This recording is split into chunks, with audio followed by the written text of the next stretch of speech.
Hello everyone, I am Alok and you are watching smart maths. এবং আজকের ভিডিওতে নিয়ে এসেছি ডব্লিউবিসিএস মেইন্স 2021 পেপার 6 এর ম্যাথের যে কোশ্চেন্সগুলো রয়েছে তার সলিউশনের থেকে পার্ট 1। রিসেন্টলি ডব্লিউবিসিএস 2021 এর মেইন্স পরীক্ষা হয়ে গিয়েছে। মেইন্সে যে পেপার 6 এটা হচ্ছে arithmetic and test of reasoning থাকে, ম্যাথ এবং রিজনিং। তার মধ্যে ম্যাথের থেকে মোটামুটি 132 কি 33 অ্যারাউন্ড কোশ্চেন্স এসেছিলো। সেটার আমি একটা অ্যানালাইসিসও তোমাদের ভিডিও আগে দিয়েছি, তো সেটার সলিউশন আমি তোমাদেরকে প্রোভাইড করছি। যেহেতু 133টা কোশ্চেন, তো 4-5টা পার্ট হতে পারে। আমি এই পার্টে 30টা কোশ্চেন্সের সলিউশন তোমাদের সাথে শেয়ার করব। এই কোশ্চেন্সগুলো যারা পরীক্ষা দিয়ে এসছো তারাও দেখতে পারো, যে কোনটার কি অ্যান্সার হবে সেটাও দেখতে পারো, এবং কি অ্যাপ্রোচে করে থাকতে হতো কোশ্চেন্সগুলোকে তোমরা কিভাবে করেছো, এবং ইন ফিউচার যারা পরীক্ষা দেবে কিভাবে নিজেদেরকে এই কোশ্চেন্স হিসেবে কি ওয়েতে প্র্যাকটিস রাখলে পরে কিরকমভাবে প্রিপারেশন নিলে তোমাদের হেল্প হবে সেটা একটা আইডিয়া তোমরা পাবে। এটা আমি যে কোশ্চেন পেপার পেয়েছি র্যান্ডম, সেখান থেকে কোশ্চেনগুলোকে নোট ডাউন করেছি, তো সেটারই নাম্বারগুলো দেওয়া আছে। কোনো কোশ্চেন্সে কোনো ডাউট হলে পরে, বা আমার হতে পারে কোনো কোশ্চেন করাতে গিয়ে কিছু ভুল মাঝে মাঝে সিলি মিস্টেক্স হয়ে যায় মানে বোঝানোর টাইমে, সেরকম যদি কিছু থাকে সেই কোশ্চেনে যে নাম্বারটা এখানে দেখতে পাচ্ছ স্লাইডে, সেটা ধরে পয়েন্ট করে আমাকে কমেন্টে আমি জানিও, সেটার ক্ল্যারিফিকেশন বা আমি ঠিক করে দেবো পরে। তো দেখো এখানে যেটা আছে কোশ্চেন্স 2 নম্বর এখানটা এই হিসাবে, sine theta is equal to বলছে 5/13, then what is the value of tan theta plus sec theta. ঠিক আছে, ট্যান থিটা প্লাস সেক থিটার মান কি হবে? তো সাইন থিটার মান যখনই দেওয়া আছে, আমরা থিটা যেহেতু দেওয়া আছে, আমি ত্রিভুজ পেয়ে গেলাম একটা। সাইন মানে হয় আমাদের কি লম্ব বাই অতিভুজ। 5 এটা যদি হয়, এটা 13 হয়, এটা 12। ট্রিপলেট আমাদেরকে মুখস্থ রাখতে হবে। ট্রিগোনোমেট্রি থেকে যদি কয়েকটা ট্রিপলেট বা ত্রয়ী, পাইথাগোরিয়ান ত্রয়ী মনে রাখতে পারো ট্রিপলেট, তাহলে হেল্প হবে। 5, 12, 13, 3, 4, 5 এরকম, ঠিক আছে। 8, 15, 17 এই টাইপের থাকে। আদারওয়াইজ তোমরা বেরও করে নিতে পারো যে স্যার এটা কিভাবে আসলো, রুট ওভার লম্ব স্কোয়ার প্লাস ভূমি স্কোয়ার করে। তো এখান থেকে 25 আর এখান থেকে 144, অর্থাৎ 169 মানে 13 পেয়ে যাবে। তো পেয়ে গেলাম। এবার আমাকে tan theta plus sec theta বলেছে, ট্যান থিটা আর এদিকে হচ্ছে সেক থিটা। ট্যান থিটার মান কি হয়, লম্ব বাই ভূমি হয়, অর্থাৎ 5/12। আর সেক হচ্ছে কসের উল্টো, তো কস হয়ে যায় ভূমি বাই অতিভুজ, আর সেক হয়ে যাবে অতিভুজ বাই ভূমি। তাহলে লসাগু করো, কত হবে 12, আর 13 আর 5 কত হয়ে গেল, এটা 18। তো এটা 6 দুনা 12, 6 3 18, 3/2 মানে কত, 1.5 হয়, 1.5। আচ্ছা, the time in which 80,000 amounts to এত at 10% per annum compound interest, interest being compounded semi-annually। semi-annually মানে অর্ধবার্ষিকী বলতে পারো, অর্ধবার্ষিক বা হাফ ইয়ারলি হিসেবে এটা ক্যালকুলেট করা হচ্ছে। আচ্ছা, আমি কোশ্চেনগুলো আগে থেকে সলভ করে নিইনি, আমি লাইভ ভিডিও রেকর্ডিং এর সময় সলভ করছি। তো হতে পারে কোথাও কিছু মিস্টেক সামান্য হতে পারে, কারণ 100% অ্যাকুরেট যে আমিও সবসময় করি সেটা আমি বলবো না, ভুল আমার দ্বারাও হয়। বিশেষ করে বোঝানোর সময় একটু বেশি ভুল হওয়ার চান্সেস থাকে, কনসেন্ট্রেশনটা একটু ব্রেক হয় বলে। তো যাই হোক, সেরকম থাকলে অবশ্যই পয়েন্ট আউট করো, আমি সেগুলো ক্ল্যারিফাই ঠিক করে আবার ঠিক করে দেবো টোটাল, যে যদি কিছু ভুল হয়। আচ্ছা, বলছে দি টাইম 80,000 টাকা, 92,000 এত টাকা হয়ে যাবে 10% সুদের হারে সেমি অ্যানুয়ালিতে। তো এই ধরনের কোশ্চেনে জাস্ট প্রিন্সিপাল আর অ্যামাউন্টের তুমি রেশিও বের করো। প্রিন্সিপাল 80,000, অ্যামাউন্ট হচ্ছে 92,610, কাটাকাটি যদি করো 8,000 আর 9,261। এটার যদি কিউব করা যায়, মানে ঘনমূল করা যায়, তাহলে আমি এখানে 20 পাবো, আর এখানে আসবে 21। 9,261 ঘনমূল 21 হয়। তো কত করে পেলে, 3 মানে এটাকে মাথায় রাখবে যে 3 বছর, ঠিক আছে। আর দেখো তো রেটটা কত দাঁড়াচ্ছে, 20 থেকে ডিফারেন্স করলে 1/20 ইন্টু 100 মানে 5%। এটা কেন হলো 5%, কারণ এটা আমরা হাফ ইয়ারলি করেছি। তো হাফ ইয়ারলির ক্ষেত্রে আমরা কি জানি, আমাদের যে গিভেন রেট থাকে তার আমাকে কি করতে হয়, অর্ধেক করে নিতে হয় 5%। তাহলে 5% আমার মিললো। তাহলে সেই ক্ষেত্রে যেটা টাইম হয় আমাদের অ্যানুয়ালের ক্ষেত্রে, অর্ধবার্ষিকীর ক্ষেত্রে যে টাইমটা হবে তার ডবল হয়। মানে রেট অর্ধেক হয় কিন্তু টাইম ডবল হয়ে যায়। তাহলে টাইম আমি এখানে 3 বছর পেয়েছি, তাহলে অ্যাকচুয়াল যে টাইম সেটা কত, 1.5 বছরের হবে। অর্থাৎ 10% রেটে 1.5 বছর বলা যা, হাফ ইয়ারলিতে করলে সেটা 5% রেটে 3 বছর টাইম আমার বেরোলো। তাহলে তার অর্ধেক করে দেবো টাইমটাকে, 1.5 বছর হয়ে যাবে এখান থেকে answer. In a class of 150 students, 70 passed in mathematics, 60 passed in statistics, and 20 in both subject. The number of students failed in both subject. তো 150 জন স্টুডেন্ট টোটাল আছে, তার মধ্যে 70 জন ম্যাথে পাস করছে, ঠিক আছে, 60 জন স্ট্যাটিস্টিক্সে পাস করছে। তো 60 আর 70 আর 20 জন দুটো সাবজেক্টেই পাস করছে, 20 জন এরকম আছে যারা দুটোতেই পাস করছে। তাহলে শুধুমাত্র ম্যাথ, এটা আমি যদি ভেন ডায়াগ্রাম করতাম তাহলে এরকম হতো জিনিসটা। ঠিক আছে, আমরা পার্সেন্টেজ দিয়েও করতে পারি, পার্সেন্টেজের কোশ্চেনও থাকে, এখানে জাস্ট নাম্বার দেওয়া আছে। তাহলে এই 70-এর মধ্যেই 20 জন তো ঢুকে আছে, তাহলে শুধুমাত্র ম্যাথে পাস হচ্ছে 50, বিয়োগ করো, শুধুমাত্র স্ট্যাটিস্টিক্সে হচ্ছে 40, আর দুটোতেই পাস হচ্ছে 20। তাহলে পাস করা ক্যান্ডিডেট হচ্ছে 50 আর 4 90, ঠিক আছে। আমাকে কি বলছে 50, এদিকে হলো 60 70 30 110 জন ক্যান্ডিডেট যারা পাস করেছে, একটাতে হোক দুটোতে হোক। তাহলে বাকি যে স্টুডেন্টগুলো বাঁচলো 150 থেকে বাদ দিলে, তারা দুটো সাবজেক্টে ফেল, অর্থাৎ 40 জন দুটো সাবজেক্টেই fail. The diagonals of a rhombus যদি 24 আর 10 হয়, পেরিমিটার কত হবে? তো দেখো, এটা যদি আমার রম্বস হয়, তো রম্বসের কর্ণদ্বয় পরস্পরকে সমদ্বিখণ্ডিত করে এবং সেটা 90 ডিগ্রিতে সমকোণে। এবার তাহলে একটা যদি 24 হয় তাহলে অর্ধেক কত? 12। আরেকটা যদি দৈর্ঘ্য 10 হয় তাহলে 5। তাহলে এই যে ত্রিভুজটা পেলাম, যার এটা 90 ডিগ্রি, এটা 5, এটা 12, তাহলে এটা কত হবে? 13 হবে। তাহলে বাহুর দৈর্ঘ্য কত হয়ে গেল? 13। তো বাহুর দৈর্ঘ্য যদি 13 হয়, রম্বসের 4টা বাহুর দৈর্ঘ্য সমান, তো পরিসীমা কত হবে? 13 4 52। Find the angle of the elevation of the sun where the length of shadow of a vertical pole is √3 times its height। একদম ডিটো কমন কোশ্চেন, যে কোনো বইয়ের মধ্যে কোশ্চেনটা দেখতে পেয়ে যাবে, একদম অ্যাজ ইট ইজ এরকমই থাকে। এবং আমি এটা এই সেম কোশ্চেনটা কয়েকদিন আগে আমি এক্সাইজ কনস্টেবলের যে একটা কোর্স করিয়েছিলাম, সেখানে এটা ইনক্লুড করেছিলাম। তো যাই হোক, তো এখানে আমাকে কি বলছে? Find the angle of elevation, এই কোণের মানটা কত বের করতে হবে সানের, মানে সূর্যর। When the length of shadow, এই একটা ভার্টিক্যাল পোল মানে একটা লম্ব পোল আছে, তার যে ছায়ার যে দৈর্ঘ্য সেটা √3 টাইমস হচ্ছে কার? হাইটের। হাইট 1 হলে এটা √3। এবার আমরা জানি সমকোণী ত্রিভুজের ক্ষেত্রে 3টে কেস আমরা সাধারণত দেখি এখানটায় এই হাইট অ্যান্ড ডিস্টেন্সের, 30 60 আর 45। তো যখন 30 হয় তখন এই রেশিওটা হয় 1:3, 60-র ক্ষেত্রে √3 1 আর এটা 1 1, এখানে হয়ে যায় 2, এখানে 2 আর এখানে হচ্ছে √2। তো এখানে দেখো কত আছে? 1√3 আছে, তার মানে এই কোণটা কত হয়ে যাবে? 30 ডিগ্রি। অর্থাৎ এখানে অনেকে ট্যান ধরবে, ধরার দরকার নেই, যদি এটা মনে থাকে তাহলে আমাদের আর ফটাফট হয়ে যাবে, দেখলেই হয়ে যাবে। If 17th term of an AP arithmetic progression, আমি আগে অ্যানালাইসিস বলেছিলাম 4 থেকে 5টা কোশ্চেন এপি থেকে আছে, দেখতে পাবে সেগুলো। তো এই চ্যাপ্টারটা ভালো করে প্র্যাকটিস করো। If 17th term of an AP, মানে সমান্তর প্রগতির 17তম যে পদটা, সেটা 10তম পদের থেকে 7 বেশি, তাদের কমন ডিফারেন্স কত? তো আমি যদি বলি 17তম পদ T7 ইজ ইকুয়াল টু কি হয়ে যাবে? দেখো n-তম পদের ফর্মুলা কি হয়? a plus n-1 into D, যেখানে a প্রথম পদ আর d হচ্ছে সাধারণ অন্তর, কমন ডিফারেন্স। তো T17 কি হয়ে যাবে? a plus 17 - 1 into d. আর T10 কত হয়ে যাবে? সেটা হয়ে যাবে a প্লাস 10 - 1 ইন্টু ডি। আমি ভেঙে ভেঙে 2-3 লাইন এক্সট্রা করাচ্ছি, এটাতে অনেক স্টেপ জাম্প করলে টাইম বাঁচবে। তো আমাকে এই টার্মটা এটার থেকে বলেছিল যে 10 বেশি, 17 টার্মটা 10 টার্মের থেকে 7 বেশি। তাহলে আমি যখন এটার থেকে এটাকে বাদ দিব, এটার থেকে এটা যদি বিয়োগ করে দেখো কি হবে? এ কাটা যাবে, আর এখানে 17 থেকে 1 গেলে কত? 16d, আর এখানে 9d, তার মানে 16d - 9d is equal two 7। তার মানে 7d ইজ ইকুয়াল টু 7। তাহলে d এর ভ্যালু কত হয়ে গেল? 1 হয়ে গেল। ঠিক আছে, তো এখানে অনেক কিছু স্টেপ জাম্প করা যায়। আমি এটা যদি প্র্যাকটিস করো তাহলে তুমি জাস্ট মানে ভাব দেখবে যে এ তো মনে মানে ক্যালকুলেশনে অনেকগুলো পার্ট মনে করতে পারবে। 2 থেকে 3টে লাইন হয়তো খুব বেশি লিখতে হবে, কারণ রাফের জায়গা কম থাকে, আমাদের লেখা যত কম করা যায়। এ tedder mixes 3 varieties of ground nuts costing এত পার কেজি ইন দি রেশিও এত in terms of weight and sells the mixture at এত পার KG, what percentage of profit does he make? তো কিছু না, জাস্ট আমি ধরে নেব যে ও প্রত্যেকটা, এটার প্রথমটা 2 কেজি নিচ্ছে, পরেরটা 4 কেজি, এটা 3 কেজি। 50 টাকা রেট হলে 2 কেজির দাম কত হবে? 100। 20 টাকা রেট হলে 4 কেজির দাম কত হবে? 80। আর 30 টাকা হলে 30 × 90, তাহলে 190 270, তাই না? 270 টাকার কি কেনা পড়ে গেল। আর বিক্রি করার সময় 4 3 7 আর 2 9 কেজি বিক্রি করছে 33-এর রেটে। তাহলে 9 3 27, সাথে থাকলো 2, 9 3 27 আর 2 29। তাহলে 270-এ কেনা পড়লো, 297-এ বেছিল, তাহলে 27 টাকার লাভ বলতে পারি। কতর মধ্যে? 270-এর মধ্যে। ক্রয় মূল্য 270, তাহলে কত হবে? 10%। তাহলে প্রফিট পার্সেন্টেজ কত হলো? 10%। The volume of a solid hemisphere is numerically equal to its surface area। একটা সলিড হেমিস্ফিয়ার মানে হচ্ছে অর্ধগোলক, অর্ধগোলকের ভলিউমের ফর্মুলা 2/3 পাই আর কিউব।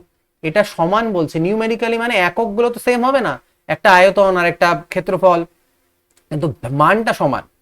তো এই মানটা কার সাথে সমান? Total surface area. তো টোটাল সারফেস এরিয়া মানে এর কিন্তু 3πr² হয়, ঠিক আছে?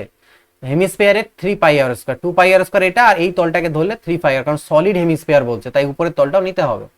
তো আমি এখান থেকে পাই পাই কাটলাম, r² দিয়ে কাটলে এখানে একটা r পড়ে থাকবে, তাহলে r = হবে 3×9/2, 3 ওদিকে গেল 9/2। তাহলে বলছে এর রেডিয়াস কত? ইটস রেডিয়াস কত? তো 4×1/2, this is the radius. There are 5 positive observations, 5টা পর্যবেক্ষণ আছে পজিটিভ সবগুলো। অ্যাভারেজ অফ ফার্স্ট 3 অবজারভেশন 8, প্রথম 3টার গড় হচ্ছে 8, মানে সমষ্টি হয়ে গেল 24। অ্যান্ড অফ দি লাস্ট 3, এবং লাস্টের 3টার গড় হচ্ছে 6, তাহলে 6 3 হলো 18। তো দুটোকে যদি যোগ করে দাও তাহলে 20, 30, 40, 42, এই যে সমষ্টিটা হলো এর মধ্যে কিন্তু এখানে 5টা বলেছিল তাই না, আর এখানে আমি যেটা করলাম এটা কিন্তু 3 3 6টা হয়ে গেল, ঠিক না? লাস্ট 3 6টা, তার মানে 3 নম্বর যে অবজারভেশনটা সেটা রিপিট হয়ে গেছে। তাহলে এখানে আমাকে কি বলছে? If the average of all 5 observation, আবার বলছে 6, তাহলে 5টার অবজারভেশনের গড় 6 মানে কি 30, তাহলে 5টার 30 হচ্ছে, কিন্তু এখানে আমার কটা ঢুকে আছে? এখানে 6টা আছে, তাহলে বাদ করলে আমার কোন টার্মটা আসবে? 1 2 3 4 5, 5টা ছিল না? তো প্রথমে 3টা, এদিক থেকে 3টা, মানে এই টার্মটা তোমার ডবল হয়ে গেছিল, তো ওটারই মান হচ্ছে 12, মানে 3 নম্বর অবজারভেশনটা 12। বলছে 5 bells ring at an intervals of 3, 5, 6, 8 and 9 seconds. If all the bells ring once, after how long a period the bells would ring together? আবার কতক্ষণ পরে একসাথে বাজবে? দেখো 5 bells ring at interval once, একসাথে তারা বাজলো, তার কতক্ষণ পরে? তাহলে কি লসাগু করতে হয়? এটা জানা কোশ্চেন তোমাদের। 3 1 কে 3, 3 2 6, 3 3 কে 9, 2 দিয়ে করলে 2 1 কে 2, 2 4 8, তো 4 3 12 5 60, 2 120, 3 360, 360 কি সেকেন্ড? 360 সেকেন্ড মানে কতক্ষণ হয়ে যাবে? 6 মিনিট। 6 মিনিট পরে আবার একসাথে বাজবে। নেক্সট দেখো, find the minimum value of 5 sin θ plus 12 cos θ। যদি কেউ ট্রিগোনোমেট্রি পড়ে থাকো মিনিমাম ম্যাক্সিমাম ভ্যালু, তাহলে মনে রাখবে একটা জিনিস থাকে, a sin θ plus b cos θ, ঠিক আছে? এর মিনিমাম আর ম্যাক্সিমাম ভ্যালু যদি বলো, মিনিমাম অ্যান্ড ম্যাক্সিমাম, তো মিনিমাম ভ্যালু হয়ে যায় -√a² প্লাস b², আর ম্যাক্সিমাম ভ্যালু হয়ে যায় এটা। এগুলো যদি জানো তাহলে টাইম তোমাদের কম লাগবে এখানটাতে আলটিমেটলি। তো এখানে আমি যদি ভ্যালু পুট করি, আমাকে মিনিমাম চেয়েছে, -√5² প্লাস 12² তো 5 12 করলে কত আছে? 13 আসে, তাহলে মাইনাস এখান থেকে 13 চলে আসবে, তাহলে -13 হবে answer. A survey shows that 73% of the Indians like apples, 73% ইন্ডিয়ানসরা অ্যাপেল লাইক করে। তো এই ধরনের question, Venn diagram, apple orange, 73% apple পছন্দ করে, 65% অরেঞ্জ পছন্দ করে। তাহলে what percentage of Indians like both apple and orange? Both পছন্দ করে কিভাবে? এই ধরনের কোশ্চেন দুটোকে যোগ করে দাও, 5 আর 3 8, আর 7 আর 6 13। দেখো তুমি দেখতে পাবে 100 থেকে বেশি হয়ে গেল। 100 থেকে বেশি হলো মানে এই যে অতিরিক্ত পার্টটা হলো 38, সেটা হচ্ছে বোথ হবে, ঠিক আছে? তো 38% বোথ। এই ধরনের কোশ্চেন, যেখানে এই ধরনের কোশ্চেন আমাদের ধরে নিতে হয় যে পছন্দ করে না কোনোটাই, এরকম কেউ নেই। তো সেক্ষেত্রে আমাদের যাই হোক, আমাদের 38% যেটা যোগ করে দেবে, সেক্ষেত্রে তোমাদের যেটা দাঁড়াবে এক্সট্রা পার্টটা 100 এর থেকে, সেটা হচ্ছে কমন টার্ম, অর্থাৎ ওটা দুটোই পছন্দ করে। If the length of a shadow on the ground of a post, এটা length of a shadow of the ground of a post, পোস্টের যে শ্যাডোর লেন্থ ইজ 3 -√3 টাইমস এটা, তার একই রকমই টাইপ, খালি ভ্যালু আলাদা দিয়েছে। অ্যাঙ্গেল অফ এলিভেশন কত? এবার বলবে স্যার এবার কি ডাইরেক্ট বলতে পারো? এবার তো ওইভাবে ডাইরেক্ট বলা যাবে না, কারণ আমরা ওই কটা মান জানতাম 1√3। এখানে কোনটা ওরকম ভাবে দেখো 30 60 45 তো হবে না, এটুকু বুঝতে পারছি। তো নান অফ দি অ্যাবভই হওয়ার কথা, কারণ 30 হলে পরে 1√3 হওয়া উচিত ছিল, 45 হলে 1 হওয়া উচিত, 60 হলে √3 1 হওয়া উচিত, বাট এটা না। তো এখানে যদি তুমি এটাকে থিটা ধরো, তাহলে tan θ কি হয়ে যাবে? লম্ব বাই ভূমি। তো আমি উপর নিচে যদি করণী নিরসনও করে দিই, তাহলে নিচে হয়ে যাবে 3 এর স্কয়ার 9 - 3, ঠিক আছে? তাহলে 6 3 প্লাস √3/6। তো এই মানটা যেটা, এটা এগুলো কমন 30 45 60 এর মধ্যে আসে না tan এর মান, তাহলে নান অফ দি অ্যাবভ হবে। নেক্সট দেখা যাক, a man borrows rupees 2550 to be paid back with compound interest at the rate of 4% per annum by the end of second 2 years in 2 equal yearly installment। মধ্যে কথা ইনস্টলমেন্টের question, compound interest, এত বড় question পড়ারও দরকার নাই, আমাকে ইনস্টলমেন্টের মান বের করতে হবে। 4% মানে হয় 1/25। তো ইনস্টলমেন্টের কোশ্চেনের ক্ষেত্রে আমরা এরকম করি 25 এক বাড়ালে 26, তারপরে 25-এর স্কোয়ার করে দিতে হয় আর 26-এর স্কোয়ার করতে হয়। এবার এই দুটোকে আমাকে, যেহেতু ইনস্টলমেন্টগুলো সমান, এটা প্রিন্সিপাল এটা ইনস্টলমেন্ট, হ্যাঁ, যদি ইনস্টলমেন্টগুলো আমার সমান হয় তাহলে এটাকে সমান কীভাবে বানাবো, আমাকে বোথ রেশিওকে 26 দিয়ে গুণ দিতে হবে। 25 26-এ কত হয়, 650 হয়, তাহলে 600 600 1275 হলো। এটা হলো টোটাল তোমার ইনভেস্টমেন্ট, মানে কত টাকা ধার নিয়েছিলে, ঠিক আছে। আমার আর এক একটা ইনস্টলমেন্ট হলো 676 করে, এটার মান দেওয়া আছে 2550। তাহলে 676-এর মান কত, এটা দিয়ে ভাগ দাও, 2-এ কাটবে, তাহলে 2 6 12 2 থাকলো 1, 214 আর 15 1352 টাকা। নেক্সট দেখো, দি area of an equilateral triangle হচ্ছে এত, এ পেরিমিটার কত। তো ইকুইল্যাটারাল ট্রায়াঙ্গেলের বা সমবাহু ত্রিভুজের ফর্মুলা কি হয় ক্ষেত্রফলের, এটা 400√3, √3 ক্যান্সেল, এই সরি এটাকে কেটে দিলাম আমি, ক্যান্সেল। এ স্কোয়ারের মান হচ্ছে 1600, তাহলে এর মান কত হয়ে যাবে 40 বর্গমূল তুললে, তাহলে পেরিমিটার কত হয়ে যাবে, পরিসীমা 3 দিয়ে গুণ 3টে বাহু 120। এক্স ইজ ইকুয়াল টু এটা হলে এটার মান কত হবে। দেখো আমাকে প্রথম একটা জিনিস, এই ধরনের কোশ্চেন্সে আমাকে এক্স এর মান দেওয়া আছে √x + 1/√x বের করতে বলছে। তো আমি যদি এখানে √x করি তাহলে কি দাঁড়াবে, √7 - 4√3। এবার দেখো 7 - 4√3 কে কিরকম ভাঙা যায়, 7টা 7ই থাকলো, এটাকে আমি 2 × 2 × √3 লিখতে পারি। তো দেখো 2ab, আমি এটাকে 7কে এবার এরকম লিখতে পারবো, 2 এর স্কোয়ার 4 আর √3 এর স্কোয়ার, 2 এর স্কোয়ার 4 আর √3 স্কোয়ার 3 মানে 7 হচ্ছে, আর এটা 2ab, অর্থাৎ a square - 2ab + b square, অর্থাৎ এটা ফর্মুলা হয়ে যায় 2 - √3 তার হোল স্কোয়ারের। আমি এত ভেঙে করলাম, বাট প্র্যাকটিস আছে যদি থাকে তাহলে তোমরা এখান থেকে ডাইরেক্ট লিখে দেবে এই অ্যান্সারটা, যে এটা স্যার 2 - √3 আসবে স্কোয়ার, আর এটা কাটা গেলে এটা কার মান হলো, √x এর মান। তাহলে 1/√x যদি বের করো তাহলে 1/2 - √3। এবার জাস্ট দেখতে লাগে, এখানে এত কিছু করতে হয় না, 1/√x মান আমি সমান সমান লিখে দেবো 2 + √3 ডাইরেক্ট। কিভাবে, কারণ নিচের এই পার্টটার হোল স্কোয়ার আর এই পার্টটার হোল স্কোয়ার, তাদের বিয়োগফল যদি 1 আসে তাহলে এক্স এর এটার মান যা হবে তার উল্টো হলে পরে জাস্ট খালি সাইন চেঞ্জ হবে, উল্টে যাবে, 2 + √3। তাহলে দুটো যোগ করতে বলেছে, তাহলে 2 - √3 আর 2 + √3 যোগ হবে, √3 কাটা গেলে 4 উত্তর। The average age of 3 boys is 15 years and their ages are in the proportion ratio তে এত। What is the age in years of the youngest boy? তো তিনজন বয়সের দেওয়া আছে 7 3 10 5 15, তাহলে তিনজনের টোটাল বয়স 15, তাকে 3 দিয়ে ভাগ দাও, অর্থাৎ গড় বয়স 5 চলে আসলো, আর এই গড় বয়স আমাকে 15 দেওয়া আছে। 5-এর মান যদি 15 হয় তাহলে 1-এর মান কত, 3 হবে, তাহলে ইয়ংগেস্ট বয়ের মানে সব থেকে ছোট যে তার বয়স কত হবে, 3 ইউনিট, মানে 3 তিরিকে 9 বছর। If the product of two successive positive integer যদি এত হয়, which is the greatest integer?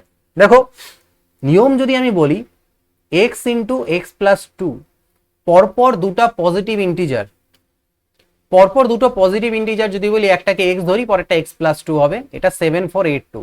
এবার দেখে বুঝতে পারছি এখানে আমার একটা দ্বিঘাত সমীকরণ তৈরি হয়ে যাবে, যেটার মিডিল টার্ম ফ্যাক্টর করো, এটাকে ভাঙাও রে, ভাঙায় দুটো সংখ্যা তৈরি করো রে, সেটার তুলনায় আমরা এখানটায় করতে প্রসেস এটাই, বাট সেটার তুলনায় আমরা অপশন দিয়ে ট্রাই করবো, এটাকে টাইম আমাদের সেভ হবে। তো আমাকে পরপর দুটো সংখ্যা বলেছে যাদের গুণ করে এটা আসা উচিত, তার মধ্যে গ্রেটেস্ট ইন্টিজারেরটা আমাকে উত্তরে দেওয়া আছে, তাহলে 87কে যদি আমি গ্রেটেস্ট ধরি তাহলে আরেকটা কি হবে, তার থেকে 2 কম হওয়া উচিত, অর্থাৎ 85 হওয়া উচিত, তাই কি না? যদি আমি বড়টাকে 87 ধরি তাহলে ছোটটা নিশ্চয়ই 85 হবে, কারণ পরপর দুটো পজিটিভ নাম্বার বলেছে। পরপর মানে কি, যেমন 2 হলো 4 হলো, তাহলে বড়টাকে 87 হলে ছোটটা 85।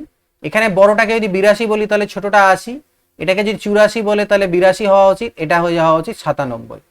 এবার আমাকে কি বলছে, কি করতে হবে, গুণ করে না। এইখানে আমার মনে হচ্ছে এটার অ্যান্সার্স গুলো গন্ডগোল আছে, কারণ কোনো আমরা লজিকে এটাতে তো বাদই দাও, জাস্ট সিম্পল কমন সেন্স, যে দুটো পরপর পজিটিভ সংখ্যার পরপর দুটো, ও আচ্ছা 1 মিনিট, সরি আমি না ইভেন নিয়ে নিচ্ছিলাম, না ঠিকই আছে, আমারই ভুল হচ্ছিল, আমি ইভেন ধরে নিচ্ছিলাম, তাহলে x + 1 হবে, সরি x আর x + 1 পরপর দুটো পজিটিভ ইন্টিজার বলেছে, খালি ইভেন নাম্বার বলেনি, পরপর ইন্টিজার মানে 2 1 2 3 এরকম করে চলছে, ঠিক আছে সরি। তো সেক্ষেত্রে তাহলে এটা আমার যদি বড়টা হয় তাহলে এটা 86 ছোটটা হওয়া উচিত, এটা 81 হওয়া উচিত, এটা 83 হওয়া উচিত, আর এটা 88 হওয়া উচিত। এবার আমাকে দেখতে হবে কোনটাকে গুণ করলে আমার 7482 আসছে। তুমি যদি এই দুটোকে গুণ করো তাহলে 6 7 42, সাথে থাকলো 4, 6 8 48, ঠিক আছে, আর 6 8 48, 8 7 56, 56 আর 48, 8 আর 6 14, থাকলো 1, 5 9 10 104, আর হাতে ছিল 2, 104 হলো, আর হাতে ছিল 4, 108, তাহলে 10 বাঁচলো, 8 আর 64, 10 এর 74, তো প্রথমটাতেই মিলে গেল, তাহলে এটা হচ্ছে আমাদের অ্যান্সার। ঠিক আছে, এইখানেও করতে পারবে, তাহলে তোমাকে আবার এটাকে ফ্যাক্টরাইজ করতে লাগবে, করে এমন দুটো সংখ্যা বানাতে লাগবে যাদেরকে গুণ করলে তোমার এটা আসে। প্রথমে আমার একটা মিস্টেক হচ্ছিল, আমি ইভেন ধরছিলাম পরপর, বাট এটা পরপর সংখ্যা বলেছে জাস্ট খালি, তো এটা হয়ে যাবে A number answer. Find the compound interest on ₹14,000 for 2 years at 55%, interest being payable annually. 14,000 টাকার উপরে আমাকে 2 বছরের 5% হারে কম্পাউন্ডের ইন্টারেস্ট বের করতে হবে। তো ঠিক আছে, তো 5% হারে যদি 2 বছর আমি বলি তাহলে কত হয় সেটা 5 + 5, আর এদিকে 5 × 5/100, 10.25%।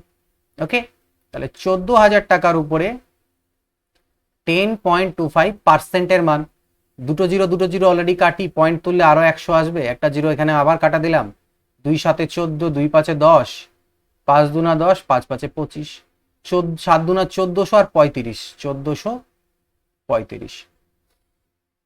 The sum of opposite angles of a cyclic quadrilateral 180 degree হয়। একটা বৃত্তীয় চতুর্ভুজ, সাইক্লিক কোয়াড্রিলাটারাল বৃত্তীয় চতুর্ভুজের বিপরীত কোণগুলোর সমষ্টি, এটা আবার এটা সমষ্টি 180 ডিগ্রি হয়। এটা একটু ঝাপসা আছে হয়তো, আমি বলে দিচ্ছি। The age of sun today is 1/4 of the age of his father, ঠিক আছে।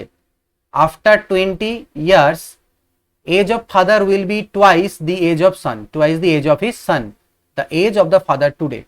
বলছে এজ অফ সান টুডে হচ্ছে 1/4 অফ ফাদার, সানের বর্তমান বয়স ফাদারের 4 ভাগের 1 ভাগ, তাহলে ফাদারের 4 হলে সানের 1। 20 বছর পরে ফাদারের এজ হয়ে যাবে সানের ডবল, ঠিক আছে। তো এই যে বয়সের গ্যাপ, এটা তো কোনোদিন চেঞ্জ হয় না, আমি বারবার এর আগেও বলেছি। এই বয়সের গ্যাপটাকে আমাকে সেম করতে হবে। এটাকে 2 দিয়ে গুণ দেবো, 2 1 2, 2 4 8, আর এটাকে 3 দিয়ে, 3 1 3, 3 2 6, তাহলে এই গ্যাপটা আমার 6 হলো, সরি 1 মিনিট, 2 2, 2 4 8, 3 1 3, 3 2 6, 2 3 6 আর 3 3 1 3, তাহলে এটার গ্যাপ কত হলো 3 এর, 1 মিনিট দাঁড়াও, কিছু একটা ভুল হচ্ছে, 1 4 আছে, আর এদিকে হচ্ছে পরে গিয়ে সেটা বলছে কত হবে, will be twice the age of his son, twice the age of his son. তো এটা 2 আছে, এটার গ্যাপ হলো 1 এর পরে 3 4, এটা 1 হবে, সরি, তাহলে এটাকে আমি জাস্ট 3 দিয়ে গুণ করলে হয়ে যাবে, এটা 1:4 থাকুক, এটা 3 1 3 আর 3 2 6, তাহলে এই গ্যাপগুলো কত করে হলো 3 3 করে, আর এই গ্যাপটা হলো 2 এর। এই 2 এর গ্যাপ মানেই হচ্ছে আমার 20 বছরের গ্যাপ। 2 মানে যদি 20 বছর হয়, তাহলে 1 মানে কত হবে 10 বছর, 1 মানে যদি 10 বছর হয়, তাহলে এজ অফ ফাদার টুডে ফাদারের এজ কত 4 ইউনিট, কিন্তু 4 এটা দিয়ে না, আমরা এখানে দিয়ে কাজ করব, 4 ইউনিট এখানেও আছে, তাহলে 4 এর মান কত হবে 40 বছর বর্তমানে ফাদারের বয়স। নেক্সট দেখো, the area of a regular hexagon with side, ঝাপসা বোঝা যাচ্ছে না, মেবি 10ই আছে, দেখা যাক। তো রেগুলার হেক্সাগনের মানে সুষম ষড়ভুজের ফর্মুলা হয়ে যায় ক্ষেত্রফলের √3/2 ইন্টু বাহু স্কোয়ার, 10 এর স্কোয়ার 100, তাহলে 2 দিয়ে এটা হয়ে যাবে 50, 50 3 150 √3, এটা মেবি 10 ছিল, 10 যদি থাকে তাহলে এটা 150 √3 হবে, 10 থাকলে আমি 10ই বুঝতে পেলাম। A boy recorded the weight of some of his friends as 32 KG, 30 KG, 40 KG, 65, 54, 38, 36, 45, 50, 52 আর 40। What is the median? তো মিডিয়ান মানে মধ্যমা বের করতে গেলে কি করতে হয়, ছোট থেকে বড় আকারে আমাকে সাজাতে লাগবে। তাহলে এখানে সব থেকে ছোট কত আছে আমার 30 আছে, 30 এর পরে আছে 32, 32 এর পরে আছে 36, হলো 36 এর পরে 38, 38, দেখো সবগুলো লেখার দরকার নেই, আগে আমি দেখে নিই কটা টার্ম এখানে, 3 3 6 3 9 2 11টা, যেহেতু 11টা টার্ম আছে তাই এদিক থেকে 5টা বাদ যাবে, এদিক থেকে 5টা বাদ, তারপরে যেটা পড়বে সেইটা, অর্থাৎ প্রথম থেকে 6 নাম্বারটা, অর্থাৎ বাকিগুলো লেখার দরকার নেই, প্রথম থেকে 6 নাম্বার যেটা মানে টার্ম হবে সেটাই কিন্তু হয়ে যাবে অ্যান্সার, ঠিক আছে। তো কটা হচ্ছে 11টা, তো 1 2 3 4 5 6 7 8 9 10 11, ঠিক আছে। তাহলে এটা হয়ে গেল 4 নাম্বার। 5 নাম্বারে কি আসবে 40, আরেকটা 40 আছে, তাহলে 6 নাম্বারে আমার 40 পড়বে। তো 6 নাম্বারে গিয়ে যেটা টার্ম পড়ে যাবে সেটাই হচ্ছে মধ্যমা হবে। মধ্যমা কথা এদিক থেকে 5টা বাদ যাবে, এদিক থেকে 5টা বাদ, তার মাঝখানে যেটা পড়ে সেটাই মধ্যমা। এখানে যেটা দেওয়া আছে সেটা দেওয়া আছে x by y is equal to a plus 2 by a minus 2 যদি হয়, তাহলে এক্স স্কোয়ার, এটা মাইনাস আছে উপরে, হ্যাঁ উপরেই মাইনাস মেবি, আর বাই হচ্ছে x square plus y square বের করতে হবে। তো এইটার ক্ষেত্রে আমরা কি করব, দেখো আমি এখানটায় স্কোয়ার করে দিই জাস্ট, এগুলো চেনা পরিচিত অঙ্ক দিয়ে যোগ ভাগ প্রক্রিয়া করো, অ্যাডেন্ড কম্পোনেন্ডো অ্যান্ড ডিভিডেন্ডো, অর্থাৎ x square plus y square লব প্লাস হর বাই লব মাইনাস হর, এদিকেও তাই হবে, লব প্লাস হর বাই লব মাইনাস হর। দেখো টাইম বাঁচবে কোথায়, টাইম বাঁচবে যে আমি এগুলো স্টেপ কিছুই করবো না, ঠিক আছে, একদম ডিরেক্টলি আমি অ্যান্সার বের করতে পারবো, ঠিক আছে। আচ্ছা এখানে আমাদের উপরে মাইনাস চেয়েছে, তাহলে তুমি ডিভিডেন্ডও কম্পোনেন্টও করতে পারতো, উল্টোটা করলে ডাইরেক্ট চলে আসতো, আমি করে লিখে ফেললাম, তোমরা উল্টোটা ডাইরেক্ট করতে। এবার দেখো এটাকে এ ভাবো, এটাকে বি ভাবো, A plus B whole square plus A minus B whole square formula হয় 2 into A square plus B square, আর A plus B whole square minus A minus B whole square formula হয় 4ab। তাহলে 2 তো 2 কাটলোই, উপরে হলো এ square plus 4 আর নিচে 4a। কিন্তু আমাদের অ্যান্সার কি হবে, উল্টোটা হবে, কারণ আমাকে উপরে এটা চেয়েছিল, তাহলে এটা উল্টে দিলে 4a by a square plus 4। So this is answer. In a 2-digit number the units digit exceeds 10 digit by 2, এককের ঘর আর দশকের ঘর। এককের ঘরের অঙ্কটা দশকের ঘরের অঙ্কটা থেকে 2 বেশি, ইউনিট ডিজিট এক্সিস এটা 2 বেশি, মানে এটা যদি এক্স বলো তাহলে এটা এক্স প্লাস 2, ঠিক আছে। তো আমাকে কোশ্চেনে কি বলেছে যে হোয়াট, আর কি বলছে, and the product of the numbers of the digits, products of the numbers of the digits মানে হচ্ছে গিয়ে প্রোডাক্টস ও and the product of the sum of the digits and the number. তো ডিজিটের সাম কত হয়ে যাবে 2x প্লাস 2 এইটা, এবং নাম্বারটা অ্যান্ড কি বলছে product of the sum of the digits and the number, এবং নাম্বারটা কিভাবে তৈরি হয় 10 ইন্টু দশকের ঘর প্লাস এককের ঘর ইন্টু 1, মানে 11x প্লাস 2, এই দুটোর যে গুণফল সেটা বলা আছে 144। তাহলে বলছো হোয়াট ইজ দ্য নাম্বার। তো দেখো এইভাবে করে সলভ করে তো বের করতে আমরা পারবো, ঠিক আছে। এখান থেকে তো গুণ করলে এক্স স্কোয়ারের একটা মানে দ্বিঘাত সমীকরণ আসবে, বাট প্রথমে আমরা দেখবো যে আমরা অপশন স্যাটিসফাই করাতে পারি কিনা, যে ইউনিট ডিজিটটা দশকের থেকে 2 বেশি কোথায় কোথায় আছে, এখানেও আছে, এখানেও আছে, এখানেও আছে, এখানেও আছে, অর্থাৎ ওটা আমাদের কাজ করলো না। কিন্তু যদি আমি এইখানটায় সলভ না করে, মানে এটাকে তো গুণ করতে পারো, 11 দুনা 22 x square plus 2 দুনা 4x plus 11 দুনা 22x plus 4 144, তাহলে 22x স্কোয়ার প্লাস 26x, ঠিক আছে, মাইনাস 140 ইজ ইকুয়াল টু 0, অর্থাৎ 11x square plus 13x minus 70 is equal two 0, ঠিক আছে। তো এইটা করে করতে পারো, এখান থেকে এবার ভাঙাতে লাগবে তোমাকে, সেটা না করে আমরা অপশন টেস্ট করব। আমি যদি সংখ্যাটাকে 24 নিই, তাহলে তার ডিজিট সাম কত হচ্ছে 4, 2 আর 4 6, আর সংখ্যাটা 24, গুণ করে দেখো তো 144 আসে, চলে আসবে। তো এইখানটাতে আমাদের অ্যান্সার প্রথমেই আমরা পেয়ে যাচ্ছি 24 6 144। এইভাবে করে সবগুলো চেক করতে হতো। আচ্ছা বারবার হয়তো আমার হাত যাচ্ছে মুখের মধ্যে, সরি ফর দ্যাট, একটু ডিস্টার্বিং এটা জিনিসটা, বাট একটু ইরিটেশন কেন জানি না ফিল হচ্ছে রেকর্ড করার সময়, গরমের জন্য হয়তো বা, একটু সেটাকে তোমরা টলারেট করে নিও। The sum of first 16 terms of AP হচ্ছে গিয়ে কি দেওয়া আছে, এটা 16 টার্মস অফ এপি হচ্ছে 10,6 মেবি 10,6,2 এইভাবে করে চলছে, ঠিক আছে। তো is the some of first 16, আচ্ছা এপিটা দেওয়া আছে মেবি, এটা যতদূর মনে হচ্ছে 10 6 2 এইভাবে করে, ঠিক আছে। তার মানে 4-এর গ্যাপ, আচ্ছা 4 করে কি কমছে, তাই না, 4 করে কমছে, তো কমতে কমতে কমতে কমতে 16টা টার্ম, মানে S16 এর মান বের করতে হবে। তো x16 এর মান বের করতে হবে। x16 ফর্মুলা কি, যে n বাই 2, n বলতে তো 16 বাই 2 ইন্টু প্রথম term a plus n minus 1 মানে 16 মাইনাস 1 2a, সরি এটা 2a হয়, 2a plus 2a plus n minus 1 into d মানে কত -4। তাহলে এখানে হয়ে গেল 8, এখানে হলো 10 দুনা 20, 16 থেকে 1 গেলে 15, 15 4 -60, তাহলে 8 আর এদিকে হলো -40, তাহলে -320, এটা হয়ে যাবে উত্তর। A pump can fill a tank with water in 2 hours, একটা পাম্প কতক্ষণে 2 ঘন্টায় ভর্তি করতে পারে। Because of a leak developed in the tank it takes 2.5 hours. Now leak থাকার জন্য 0.5 মানে আধা ঘন্টা বেশি লাগছে, মানে এটাকে তুমি বলতে পারো বেসিক্যালি আধা ঘন্টা মানে বেশি মানে 2.5 ঘন্টা, 5/2। তো আমি কি করলাম, টোটাল ট্যাঙ্কের ক্যাপাসিটি এই দুটোর লসাগু নেবো, 10 নিলাম, তাহলে 2 দিয়ে ভাগ দাও, 2 5 10, আর 5/2 যদি এটাকে ভাগ দাও 4 আসবে, 5 দুনা 10, 2 দুনা 4। অর্থাৎ এই পাম্পটা প্রত্যেক ঘন্টাতে 5 ইউনিট করে জল ভর্তি করতে পারে, কিন্তু লিকটা থাকার জন্য 4 ইউনিট করে ভর্তি হচ্ছে, তার মানে বলতে পারি লিকটা প্রত্যেক ঘন্টায় 1 ইউনিট করে খালি করে দিচ্ছে। তাহলে বলছে লিকটা গোটা ট্যাঙ্কটাকে কতক্ষণে খালি করতে পারবে, তাহলে 1 ঘন্টায় খালি করে 1 ইউনিট, তাহলে এটা খালি করতে কতক্ষণ লাগবে, 10 ঘন্টা লাগবে। State in which of the following quadrants the point lies, এই পয়েন্টটা কোন কোয়াড্রেন্টে আছে, মানে হচ্ছে কোন পাদে আছে, ঠিক আছে, ফার্স্ট কোয়াড্রেন্ট, প্রথম, দ্বিতীয়, তৃতীয় না চতুর্থ। তো এটা কি √5 - √3। এখানকার বিন্দুগুলো দেখতে কিরকম হয়, a, b আকারের, বা x, y যাই বলো, x, y,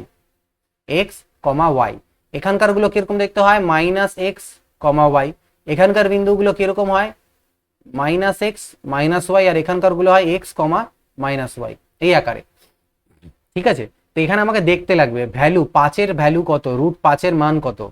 দেখো √5 এর মান 2 এর থেকে বেশি, কিন্তু 3 এর থেকে তো ছোট, কারণ এটা হচ্ছে √5, আর 3 কে আমি লিখতে পারি √9, এটাকে আমি লিখতে পারি √5, আর এটাকে লিখতে পারি √4। তো এখানে কোনটা বড়, √5 বড় না √9 বড়? অবভিয়াসলি √9 বড়, তাহলে এই মানটা কি নেগেটিভ, সরি ভিই, এই মানটা কি নেগেটিভ মান, এই মানটা হচ্ছে নেগেটিভ, মাইনাসে আসবে। আর এখানে √5 বড় না √4 বড়? অবভিয়াসলি √5 বড়, তাহলে এটা পজিটিভ। তাহলে নেগেটিভ পজিটিভ কোথায় হচ্ছে আমার, দেখো এই নেগেটিভ পজিটিভ, তাহলে সেকেন্ড কোয়াড্রেন্টে পড়ছে। তো জাস্ট এইটুকুই দেখার ছিল, এখানে আর কিছু না, অনেক ভ্যালু ট্যালু বের করার দরকার নেই, মানে √5 এর মান কত, আমাদের খালি সাইনটা নিয়ে গল্প। এখানে আমি দেখতেই পেলাম যে আমার এটা মাইনাসে আসলো এবং এটা আমার প্লাসে আসলো, তাহলে মাইনাস প্লাস কোথায় হচ্ছে, মাইনাস প্লাস এই কোয়াড্রেন্টে গিয়ে আমার পড়ছে।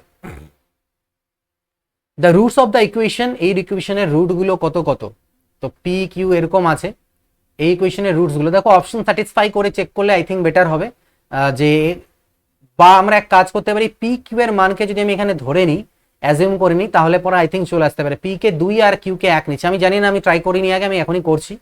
পি কে আমি 2 নিলাম আর কিউ কে আমি 1 নিলাম, তাহলে এটা আমার হয়ে যাবে 1/2 আর 1 3 + x, ঠিক আছে, আর এদিকে হয়ে যাবে 1/2 আর 1/3 = 1/x, তাহলে এটা দাঁড়ালো 1/3 + x, 1 - 1 0 নিলে হবে কি, দাঁড়াও 0 নিলে ইনফিনিটি হয়ে যাবে না, তাহলে দিস ইজ ইকুয়াল টু, এটা তো হয়ে গেল 5/6 1/x, ঠিক আছে।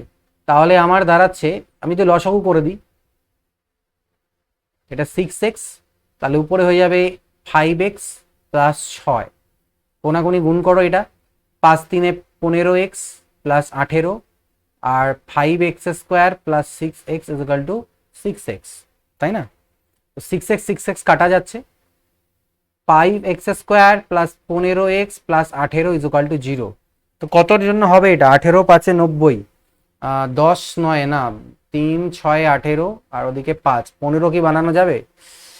এক্স এর মান আমি বের করতে চাইছি এখান থেকে, এক্স এর মান দুটো যে আসবে কি কি আসে।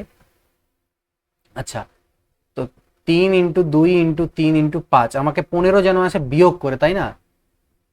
3 × 3 = 9, 2 × 18, 18 থেকে 5 গেলে 13 হয়ে যাবে, 5 × 2 = 10।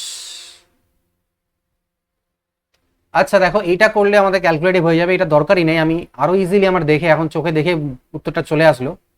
সেটা কিভাবে, দেখো যদি আমি এক্স এর রুট যেহেতু তার মানে এই ইকুয়েশন স্যাটিসফাই করা উচিত, আমি অপশনগুলো থেকে মান পুট করি, তো আমার যেটা দেখে বেশি মনে হচ্ছে, মানে আমার মাইন্ড বলছে যেটা হতে পারে সেটা আমি বসানোর চেষ্টা করব। লাইক আমি যদি এইটা ভ্যালু বসাই, পি প্লাস কিউ, এক্স এর জায়গায় যদি আমি মনে করো না -p বসিয়ে দিলাম, ঠিক আছে, আর এদিকে হচ্ছে 1/p + 1/q, এক্স এর জায়গায় যদি -p বসাও তাহলে এটা -1/p হয়ে যাবে, এটা কাটা চলে যাবে, এখানেও দেখো p ভ্যানিশ, অর্থাৎ 1/q স্যাটিসফাই হয়ে গেল, অর্থাৎ -p এর রুট হবে শিওর, মাইনাস কিউ যদি বসাও সেম কেস ঘটবে, কিউ কিউ ক্যান্সেল, এখানে কিউ কিউ ক্যান্সেল, অর্থাৎ এইটা হয়ে যাবে এই কোয়েশনের রুট, কারণ এটা বসালে পরে আমার স্যাটিসফাই করে যাচ্ছে।